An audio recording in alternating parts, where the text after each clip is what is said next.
Assalamualaikum dan salam sejahtera. Hari ini kumpulan kami akan membincangkan berkaitan dengan peer and delinquency, juvenile gangs and group.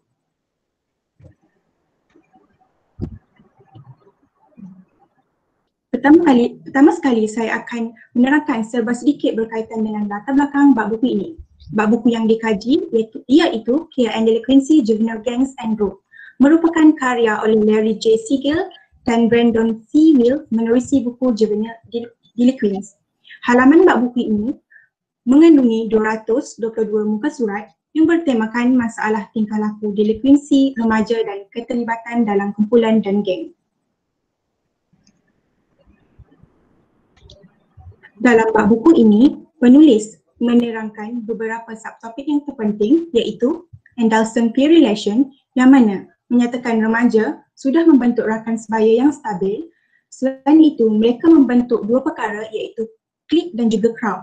Clique merujuk kepada bentuk kumpulan kecil dengan rakan sebaya yang berkongsi aktiviti dan keyakinan. Manakala crowd masih membentuk kumpulan tetapi lebih besar, teratur yang berkongsi minat, aktiviti, sukan, agama dan hobi. Dalam fasa ini, rakan merupakan pengaruh yang paling besar dalam membuat keputusan berbanding ibu bapa. Seterusnya, penulis memfokuskan kepada dua aspek iaitu kesan penerimaan rakan sebaya iaitu melindungi remaja daripada kemurungan dan gejala psikologi negatif yang lain. Seterusnya, kesan penolakan rakan sebaya yang menyebabkan remaja menghadapi kebimbangan dan kegelisahan yang melampau. Subtopik yang seterusnya ialah peer relation and delinquency yang mana menerangkan bahawa perbuatan delinquency cenderung dijalankan dalam kumpulan kecil, bukannya secara bersendirian yang dikenali sebagai co-offending ataupun pelakuan jenayah lebih daripada seorang disebut sebagai jenayah berkelompok.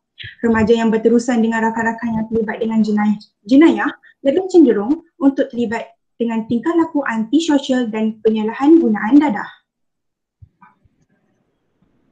Bab seterusnya iaitu impact of peer relation yang mana penulis menekankan kepada tiga pendekatan iaitu Travis Birchie melalui pendekatan teori kawalan yang menyatakan bahawa delinquency adalah terasing daripada rakan sebaya tetapi unsur daripada masyarakat lain.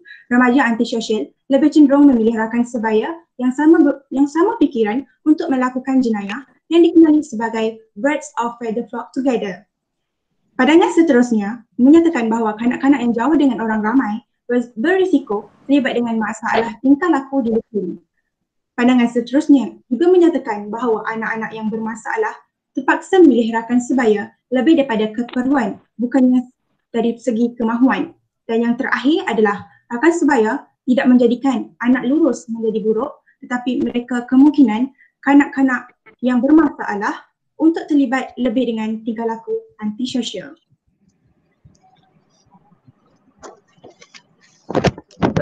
Subtopik contemporary antara elemennya iaitu extent, location, migration dan juga jenis geng dapat dirumuskan. Setiap geng mempunyai peranan yang berbeza dan daya minat yang berlainan untuk menjalani aktiviti dan fungsi.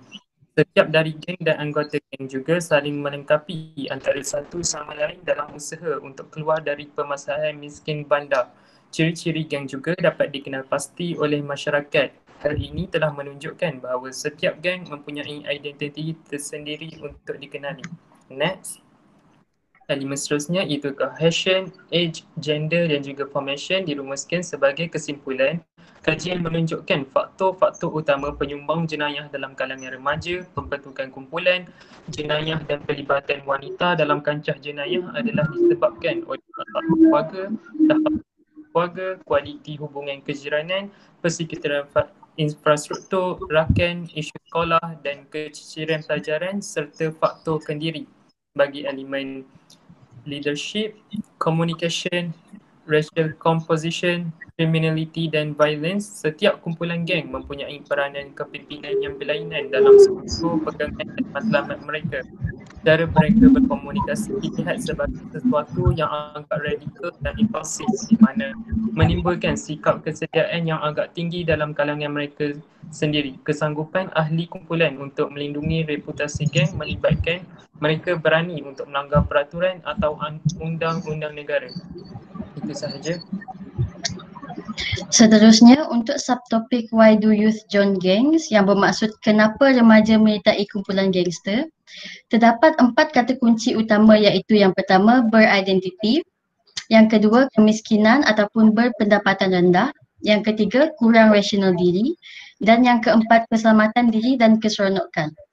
Hal ini saya boleh simpulkan di mana melalui penglibatan ini, remaja bertindak secara natural, iaitu untuk meraih identiti dan merasakan diri berada di dalam kelompok yang menerima keadaan diri mereka, dan disebabkan atas desakan kemiskinan, mereka lebih menjurus kepada jalan yang mudah walaupun mereka tahu jalan itu negatif.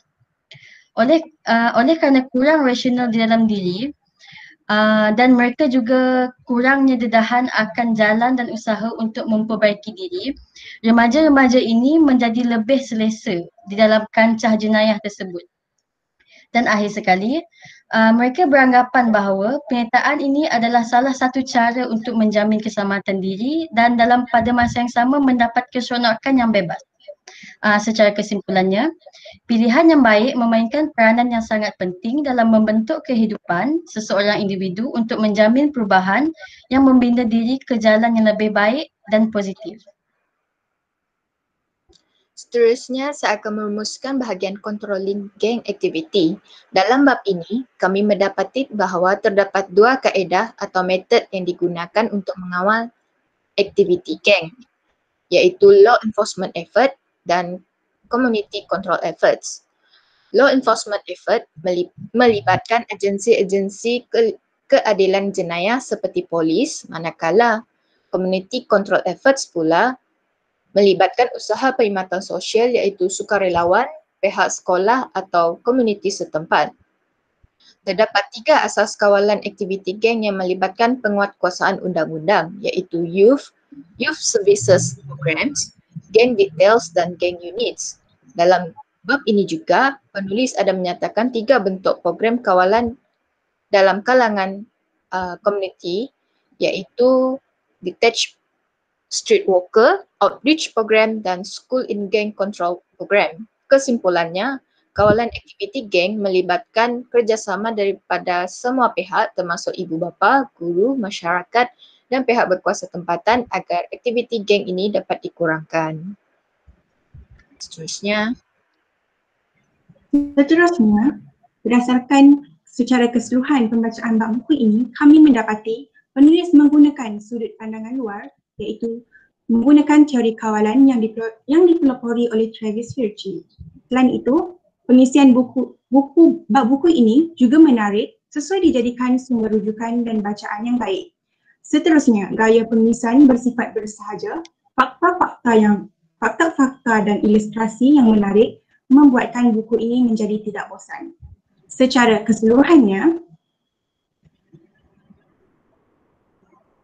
buku ini menunjukkan faktor-faktor utama yang menyumbang jenayah dalam kalangan remaja, pembentukan kumpulan jenayah dan penglibatan wanita di dalam kancah jenayah adalah disebabkan oleh keluarga, tahap ekonomi keluarga, kualiti hubungan kejiranan, persekitaran infrastruktur, rakan, isu sekolah dan keciciran pelajar serta faktor kendiri. Oleh itu, kerajaan di mana-mana negara boleh menghapuskan aktiviti jenayah ini jika melaksanakan beberapa program intervensi untuk mencegah dan memulihkan jenayah yang sedia ada. Terdapat 7 falsafah program intervensi yang efektif, iaitu menerusi pemantauan, pencegahan disiplin, pembangunan kemahiran, program restoratif, kaunseling dan pembinaan hubungan. Sekian sahaja daripada kumpulan kami. Terima kasih.